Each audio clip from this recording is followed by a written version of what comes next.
Good morning, everyone. Thank you so much for joining us today for the Spiritist Talk series promoted by the United States Spiritist Federation. We meet every Saturday morning at 11 a.m. Eastern Time.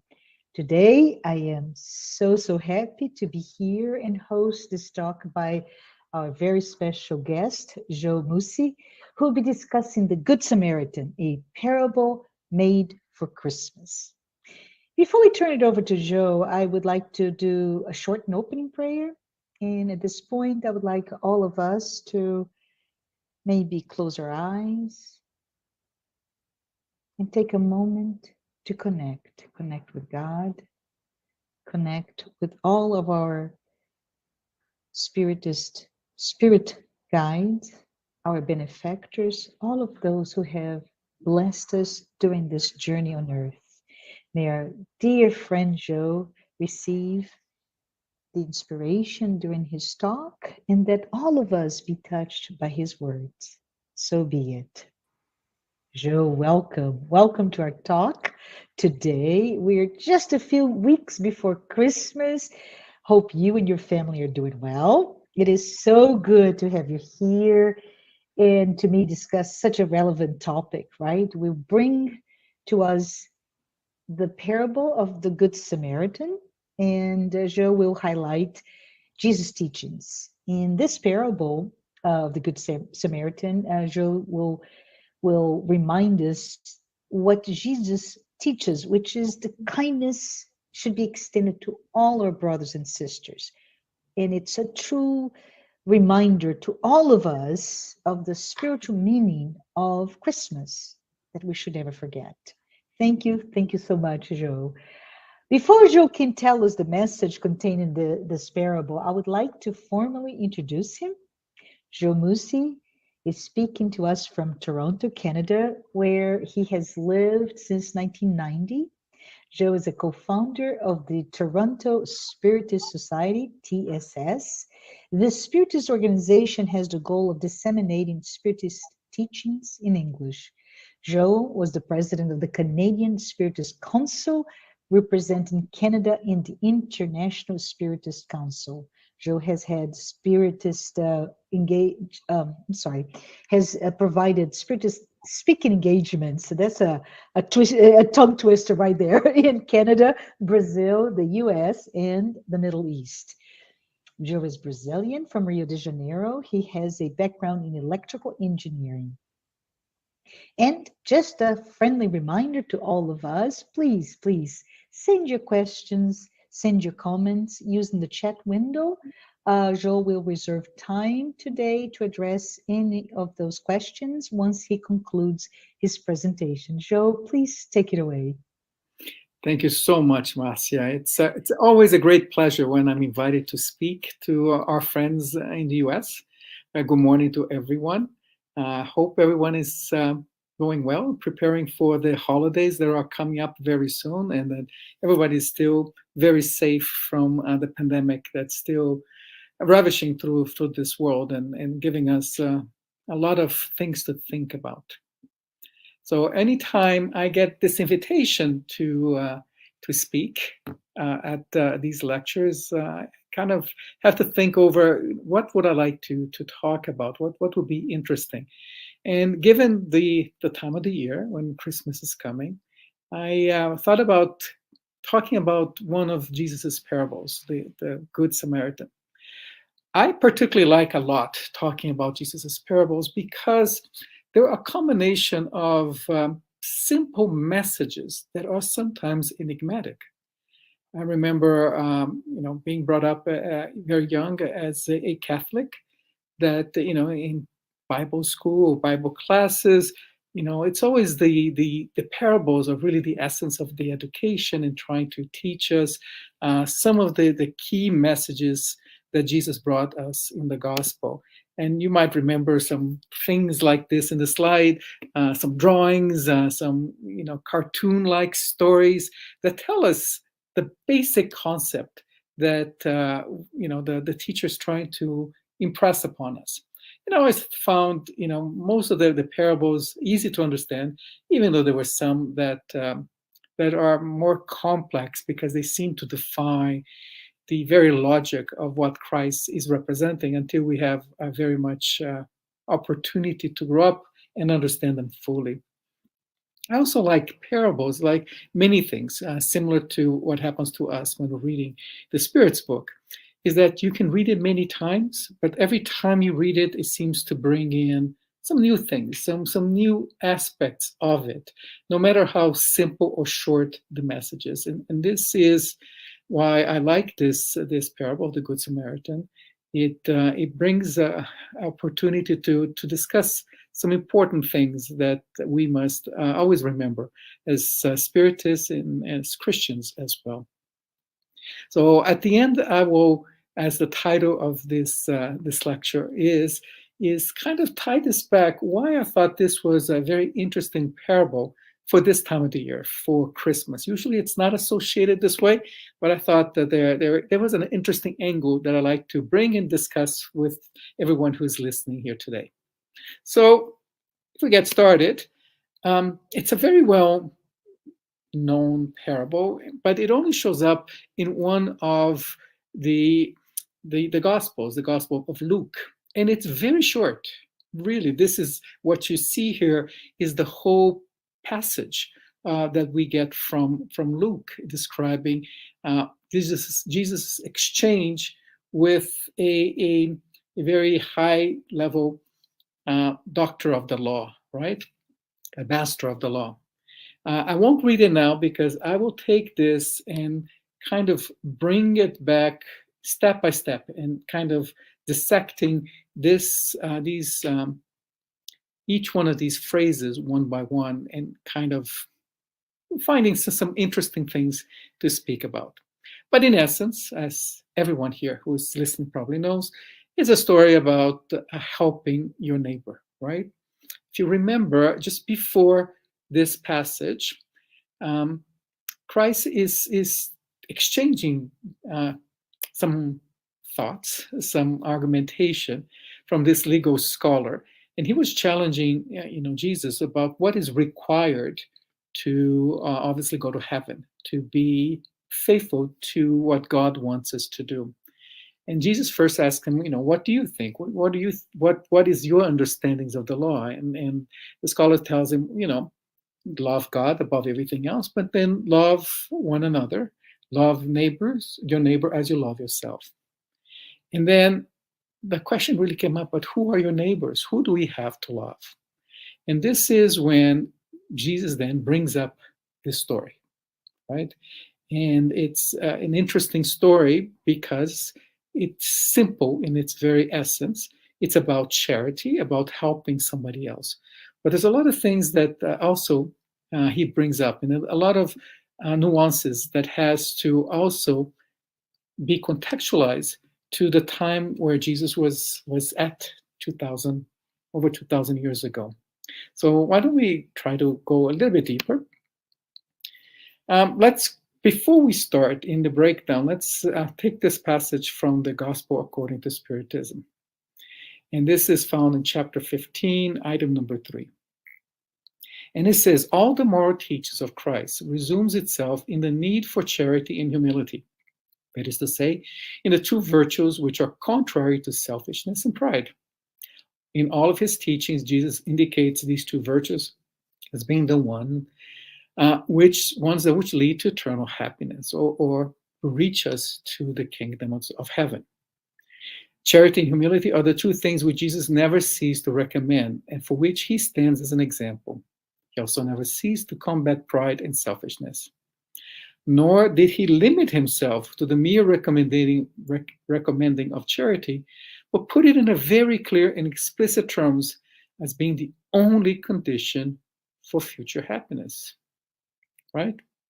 And as Kardec famously says, without charity, there is no salvation. So our salvation, our evolution, the ultimate state of pureness that we are striving, all relies us in being loving, in being providing charity and humility to help not only ourselves, but all of our neighbors, all of our families, all the people in which we will, at one point in time, interact, right? There is no bad side to charity. There is nothing that we need to be worried about except whether we're doing enough of it. And this is the real essence of this parable from Jesus. And it's a story, and it becomes a parable because he brings in a lot of things. And we're going to hear that he telling the story of this man who is going down to Jericho. Just a little bit of geographical context. Jerusalem is high in the mountains. If anyone has visited Jerusalem, it's very high in a plateau, and from there you can go down in all of these directions. But if you go east towards the Dead Sea, you will be going in the directions of Jericho, and it's a long journey. It's a few good kilometers. And so that's why in the parable it says that he was going down to Jericho. That's the geographical context, but there's also other things that you need to understand. The first interesting thing is that we're never told who the man is and why was he going down to Jericho? What was he doing? So at the time, it was often kind of assumed that Jerusalem was the highest moral place. This is the place where the temple was. This is the place where all of the important religious events happen, such as Passover. Now we call it Easter. And that it represented the highest kind of level of morality and pureness that you could find in Judea or in the region. Jericho was more of a party town. There were a lot of kind of merchants, a lot of activities taking place. So it was seen as a bit of a lower level, not only physically, but also morally. So when Jesus is using this example, he is saying that this man was going down to Jericho in a way that says that, well, we don't know exactly what he was doing, right? But he was going down in terms of possibly his morality as well. And this is important because we're going to see how this fits in into the whole discussion. I'll point out as well, the Samaria is shown at the top there. And we're going to be talking about the Samaritan. I mean, these days, when we talk the word Samaritan, the word good comes automatically to our mind because it has been so ingrained that Samaritan, to be a Samaritan is to be a good person, right? That we don't necessarily understand that back in the days, back when Jesus was telling these stories, Samaritans were the opposite of good, especially or particularly for the other Jews, because you know that there was a schism a few hundred years before when the 12 tribes were separated. They had a kind of a big dispute and they broke apart, and they were the tribes of the north and the tribes of the south. The tribes of the north eventually get invaded by the Assyrians, and at that point, their beliefs and some of their way that they practiced the religion got mixed with some of the ones from the invading people, right, from the Assyrians. And the same happened later on with the Babylonians.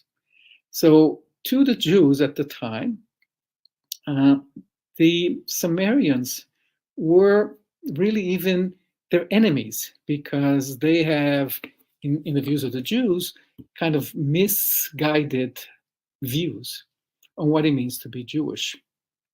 And in that aspect, they were almost like enemies. There were a lot of disputes. There were a lot of infighting between them.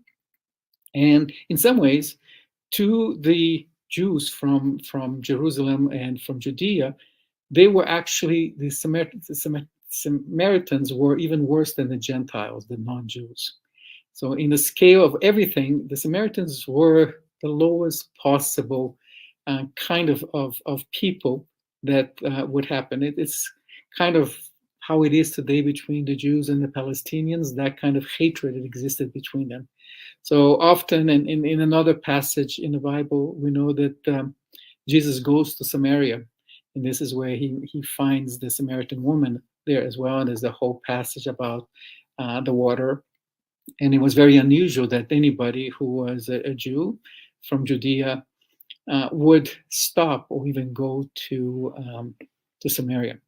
So put that in mind, that the Samaritan did not have the context it has today. It had exactly the opposite context. And we have this story of a man going down. A man was going down from Jerusalem to Jericho. So we don't know who the man was. We don't know why he was going to Jericho. We don't know if he was a Jew, if it was a Gentile, if he was a merchant, nothing. And Judas and Jesus makes certain that this is the way that he was going to be, because the identity of the man is not relevant to this story.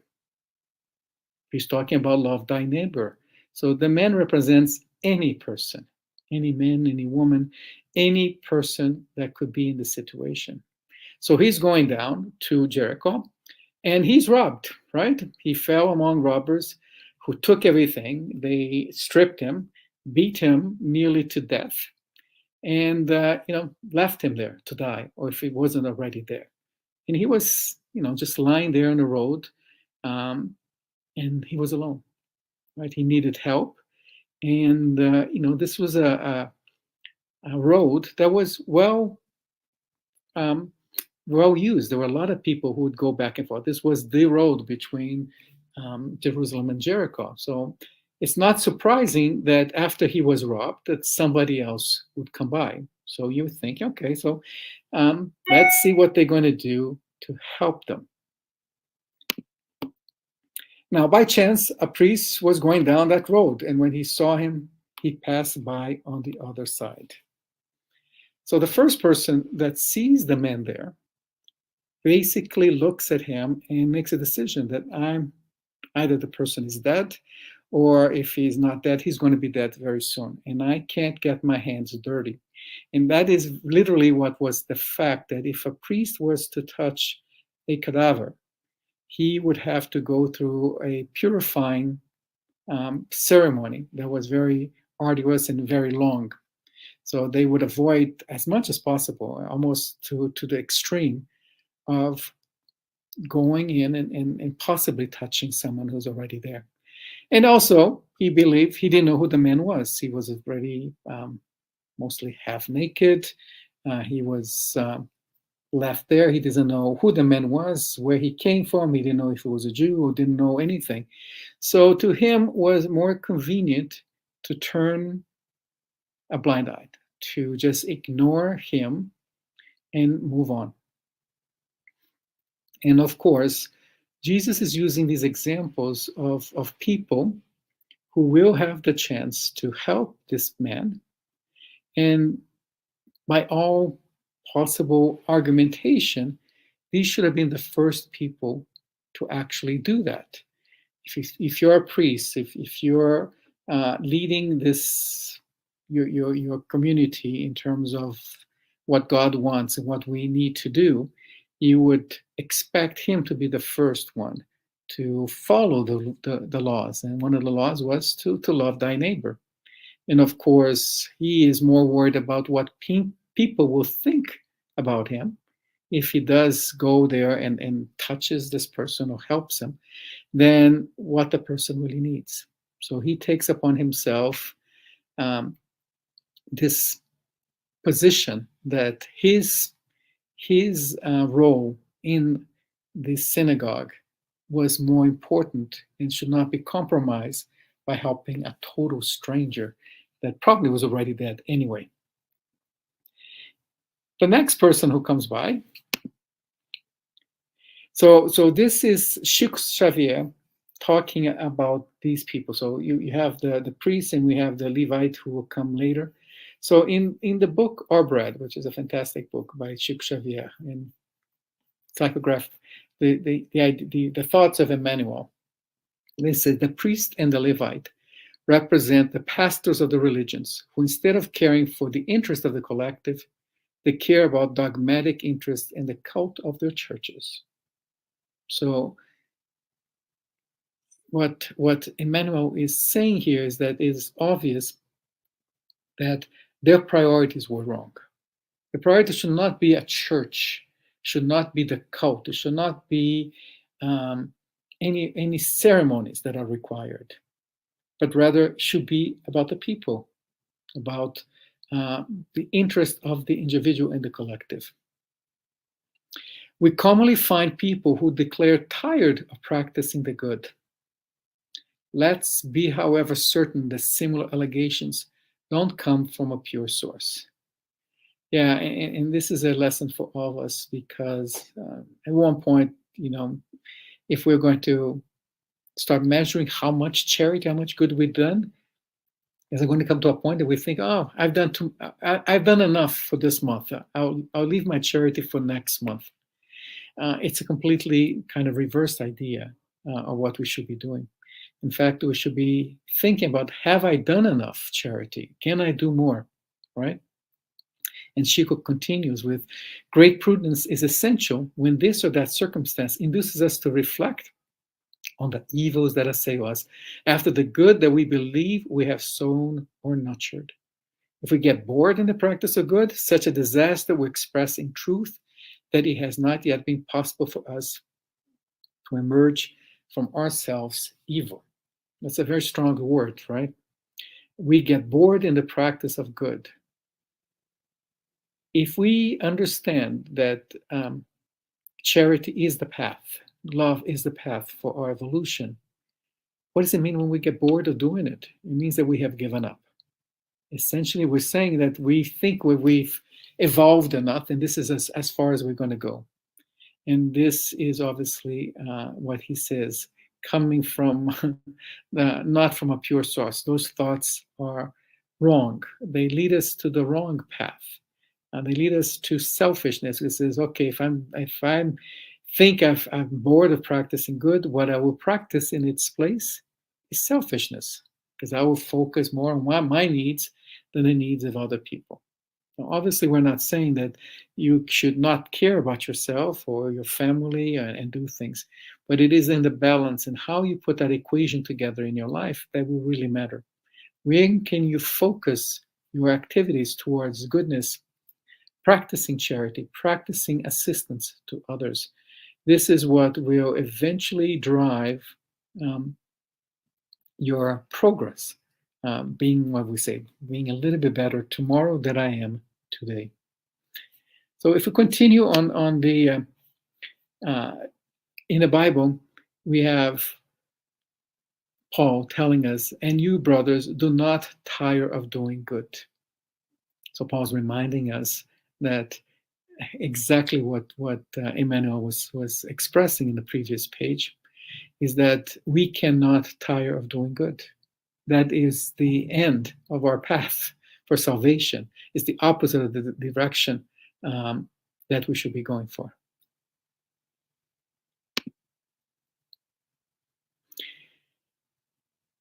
So we saw that the Levite didn't help, the priest didn't help, but eventually a Samaritan, as he journeyed, came to where he was, and when he saw him, he had compassion.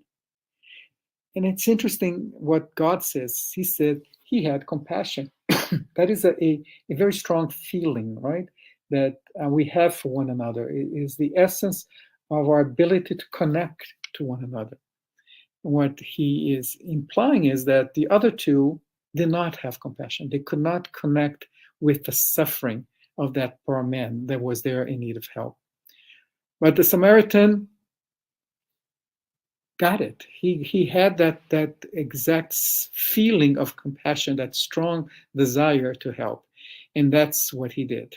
So he went to him and bound up his wounds, pouring on oil and wine. Then he set him on his own animal and brought him to the inn and took care of him. So what he's doing is he's taking the man to the nearest place where he can be assisted. He took his own ride, right? probably a donkey or a horse, and walked with him all the way to the nearest place, the nearest town where they had an inn, and took care of him. And that's what the man needed, right? Somebody to help him just get out of that position. He lost all of his possessions. He was beaten. He was hurting. He was injured. He needed help. But the Samaritan didn't just stop there. He could have just simply taken him to the town and says, oh, guys, you go ahead, you take care of this poor man. He has been obviously attacked. Wasn't me, but I brought him here. And that would have been, already some charity. He would be helping him and then letting other people help that same man. But this Samaritan was, like he said, he was really struck with the compassion for the man. So not only did he take him to the inn, he goes beyond, right? He stays with him to the next day, right? And gives 2 pieces of coins, 2 denarii, and gave them to the innkeeper, saying, okay, this man is going to take a while. He's going to need some more time, right, to heal. Please take care of him. And whatever you need, spend. If you need to spend more, I will come back and repay you. So obviously, I would assume that the innkeeper probably knows this Samaritan. He probably is not the first time he was there. But in essence, not only did he take care of him on his immediate needs, but he's also supporting him for the other needs that he's going to have in the coming days until he can recover and then eventually find a way back home. So out of the 3 people who go through this, who pass by this man, we find that, at least from the view of the scholar, the legal scholar, that was the doctor of law, which they call him in the Bible,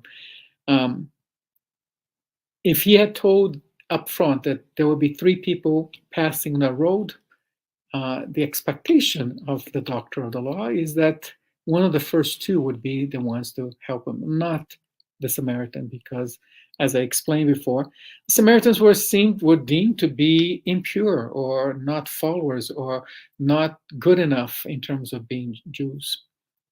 But in fact,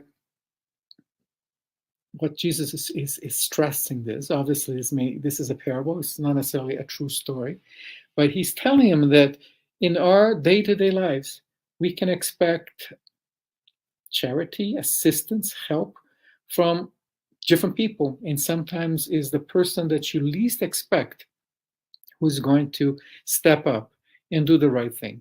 Come in, do what's necessary, and make sure that you're taken care of as you're required.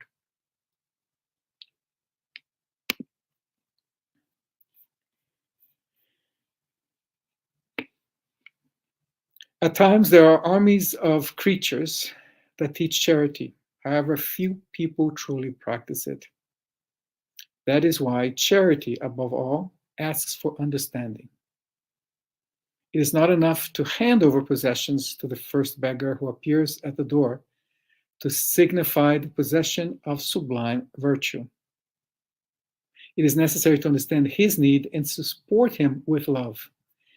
To get rid of the afflicted, offering them the superfluous, is to get rid of the needy in an elegant way, with an absolute absence of spiritual enlightenment.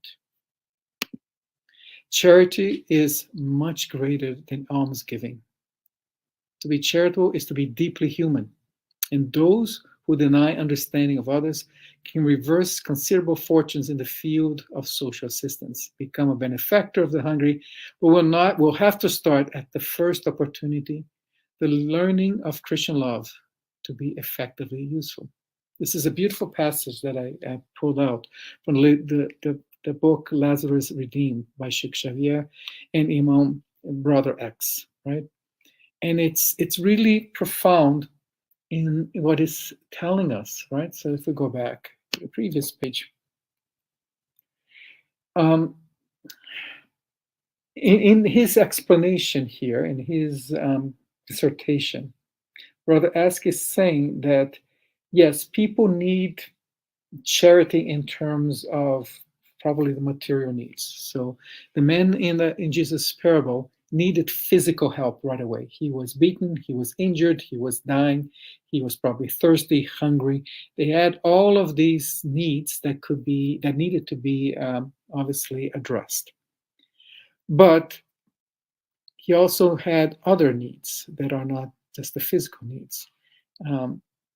He needed understanding, right? As we say, we needed to connect. The empathy of our connection with our neighbors is as important as whatever physical assistance we can give them. And this is why charity asks for understanding. So before you give a coin to someone on the street that's begging, try to connect with them, try to be empathetic to their needs, and that you're giving this truly as compassion, not just to get rid of that person or to make you feel good, is to understand that possibly one day, maybe you could be in a situation, not exactly as that, but who needs help? And how do you do it? How do you ask for help? How do you kind of need to be so humble as to understand that you need help? So this is why Brother X here is telling us that it's necessary to understand the needs of those we're going to help, and then support him with love, right?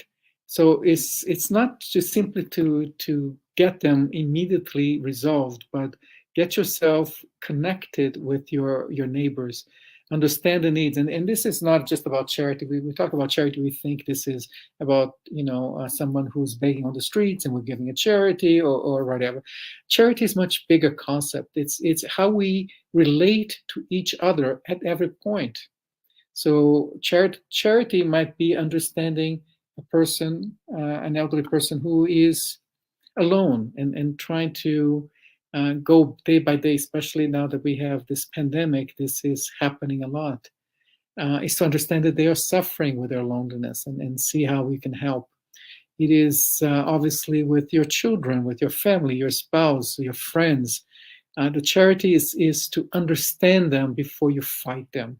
Avoid the conflict by being charitable and understanding their needs and working with them in somehow in a way that they need to be supported. And this is why, Brother X is saying here that charity is much greater than almsgiving, just giving some coins or whatever. It is really connecting with those individuals. To be charitable is to be deeply, deeply human. I love that phrase, right? Because that is kind of the essence of the divine spark that it's in us, that makes us understand all of the divine laws. And among them is love, right? Charitable is just the act of love. And it is kind of the most fundamental aspects of us as human beings. So I promised I was going to bring this all together back to Christmas. So as we know, Christmas is a celebration of the birth of Jesus, the nativity story. And in that story, if you remember, again, one of those things that we learned from Bible school, Jesus, Mary and Joseph had to go back to Bethlehem because they were doing a census and they had to go back, even though Mary was in the later stages of her pregnancy. And they reach town and they can't find any place to stay, right? All of the inns, because everybody has had to go back and they probably left late because of her pregnancy. And they arrive and there's no place to stay. And they go door to door, all the inns are busy. And finally, someone lets them stay in a way that he could with the animals, right? And this is interesting, doing the research for this part of the lecture. I understand that there are a lot of scholars who have different opinion exactly where Mary and Joseph were. I mean, they talk about being in a stable. Some people say it was a cave. And other people say that it was common at that time that people would have houses. They would have 2 stories in the house. The top floor is where people would typically live and sleep. And the bottom part is where they kept their animals. So the other scenario is that they were allowed to stay at the lower level with the animals. not a very luxurious, but at least gave them protection. And as we know, at the end, Jesus is born and put in a manger. But interesting enough, just like we don't know who the man in the parable is, who was the man that was hurt, there's no name, no indication, nothing. It's also interesting that we don't know who was the person who helped Mary and Joseph, who gave them that little bit of charity that he could to help them stay while nobody else did, right? And imagine being that person, not knowing what great gift you gave to humanity by allowing Jesus to be born in a safe place. He probably never knew this, but ultimately it was his sense of compassion. And here's the word again that we associate very much with charity, love, compassion. He felt compassionate. He felt sorry for them. He needed to help them at that moment of need. He understood that what they needed was a safe place to stay, even not necessarily the best possible place, but it was kind of kept them away from being outside and allowed Mary to give birth. So if we reflect upon this, imagine how many acts of small charities that we do that we often don't even realize the consequences of how important it is for this the person that you're helping, and what do we mean later on for them. To us, it might be something very small, but to them, it could be something very, very important. And this is, again, a reinforcement that we shall not tire of doing charity, of helping, being good people. That's really what this man did to Mary and Joseph, which is being what we call a decent person. And maybe charity begins there, just in our decency of how we treat each other, how we talk to each other, and how we can provide assistance no matter how small they are. And you never know. Maybe what you're doing is going to be very, very important to the people in their lives. I'll tell you a personal story that we've learned. My father-in-law, who's passed away, he was a photographer. And he took a picture back in 1957 of a bus reaching Brasilia. And this photo became very emblematic of the migrants moving from other cities to help build Brasilia. And in the photo, there was a young boy, 16 years old, that was standing at the door. And we always focus on the picture. We always knew about the photo. And now recently, my wife published a book with the photos, and it became more public through social media. And through the social media, we find out that that man, that boy, 16-year-old, was given a copy of the magazine called Manchete at the time. And my father-in-law found him and gave him a picture, the magazine, and did a printout, because he saw that the young man was so happy to be in a picture. He'd never been in pictures before. He certainly never been published in a newspaper or a magazine. Well, when we were kind of doing the launch for this book, we find out his daughter comes and tells us and says, listen, your father-in-law never knew this, but this photo was one of the most important things for my father. It gave them motivation. It was something that he was so proud of it. He kept this photo for many, many years in our house. And to the extent that it was so important to him that I eventually wanted to give my father a gift. So she actually had the photo tattooed in her shoulders in the back. And we never knew these things. And we get to meet him and the daughter. And it's so emotional because he remembers that moment exactly, the moment when my father-in-law gave him just a copy, a magazine and a photo that for my father-in-law was something natural, was something that was what he thought was expected of him. And that story, that moment became emblematic to the individual and to his family for 60 years. So to close off the lecture, may you all have a wonderful holidays. And remember that no charity is too small, and never tire of doing the right things for those who are in need. I hope you have enjoyed it, and I'm open up for any questions.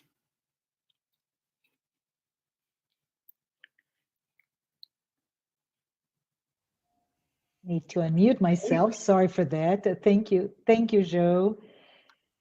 Thank you, everyone who's here. Let's see if we have any questions for you or comments that you can address.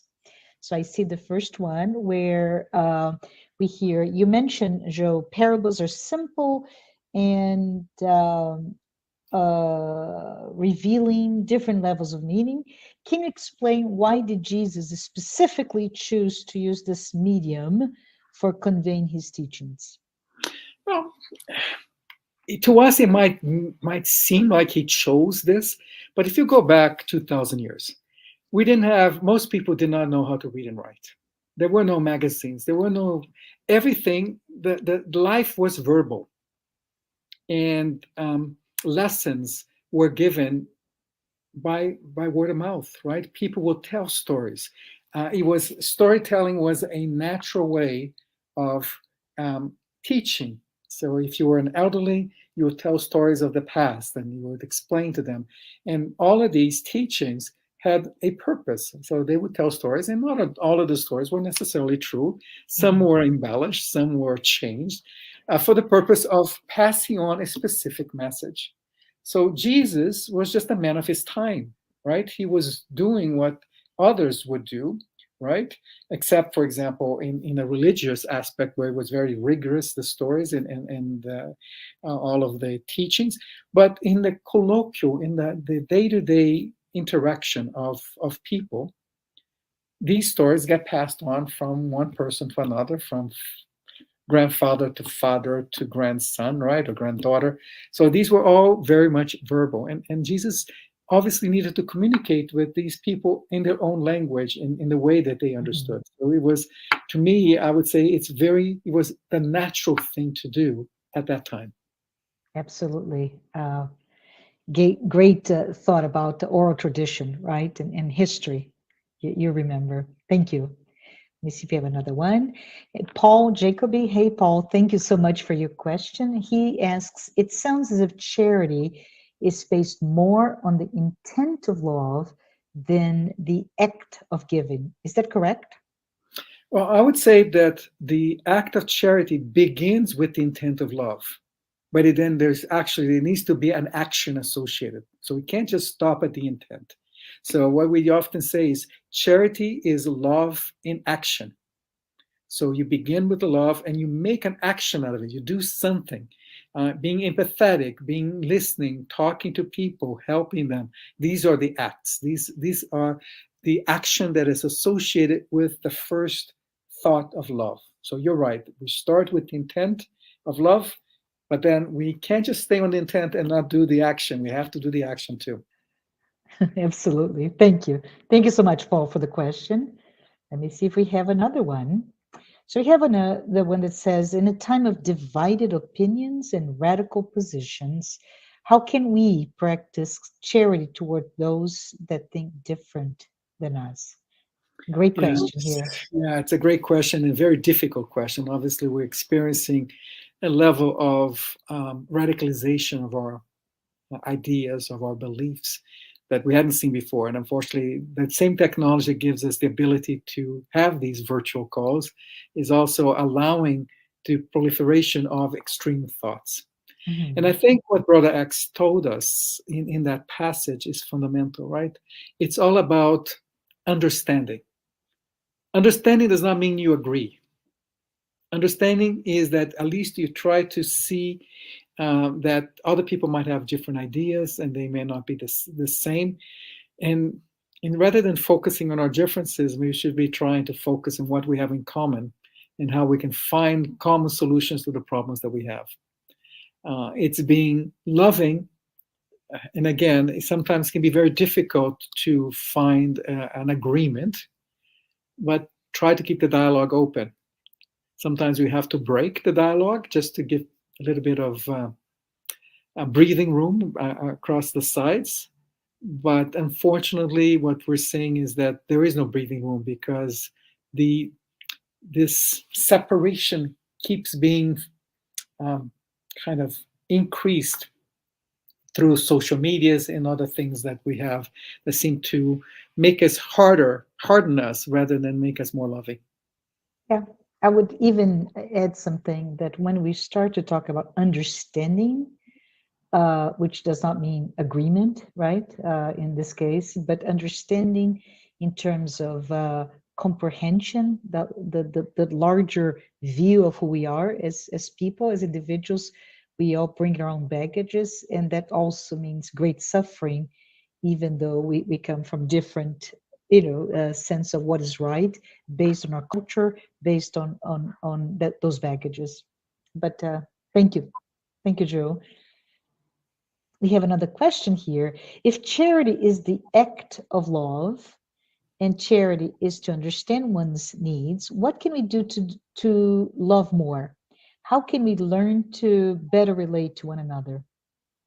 Well, I think the expectations about my ability to solve the world's problems is very high right now. Um, I would say it's not a secret. It's listen. If we listen and we shut up and we just hear what the other side is saying rather than shout back, it's a start. It's a In very some good cases, we point. might be too far apart, but at least we're not kind of screaming at each other. Yeah, I even would think that you mentioned just before we closed your talk, you said it may start with being decent, right? Yes. And being decent should include listening. So very very good point. How do we do more? Well, let's think how we start.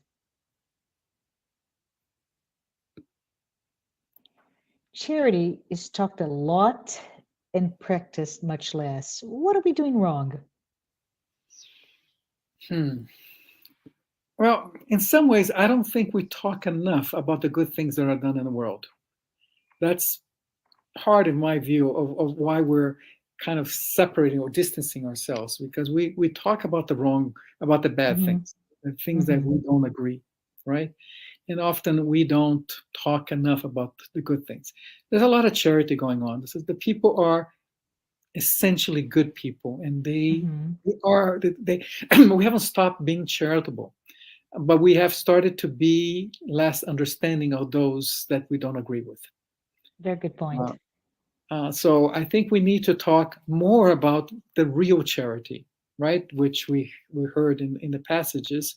It's around understanding each other, connecting, the empathy that we have with each other. It's not necessarily just the money that we give to others, right?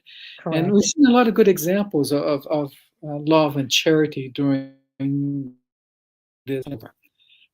Still, there's always good examples and there's always bad examples. So let's talk more about the good examples and hope, like Jesus did, that by being a living example, you're encouraging others to do the same. Love it. Love it. Thank you for that. I think this is a very, very powerful message for us to not only understand the teachings of this parable, but also the call. The call to action is, let us be more charitable. Let us keep going in the path of learning to love in a way that is meaningful. But we have come to the end of our talk today. I just wanted to thank you, Joe. I want to also thank everyone who watched this live talk and those who have been following us, our weekly talks. This is a reminder that next Saturday, December 11th at 11 a.m. Eastern, please don't miss a great event. We'll have representatives of various Spiritist federations in the US speaking about the women of the gospel. I would like to invite all of you to come back and to listen to representatives of those federations, such as Dan Assisi, Ligia Carvalho, Lívia Uehara, Yasko Aracaya, Peter Hayes, and Marcelo Neto.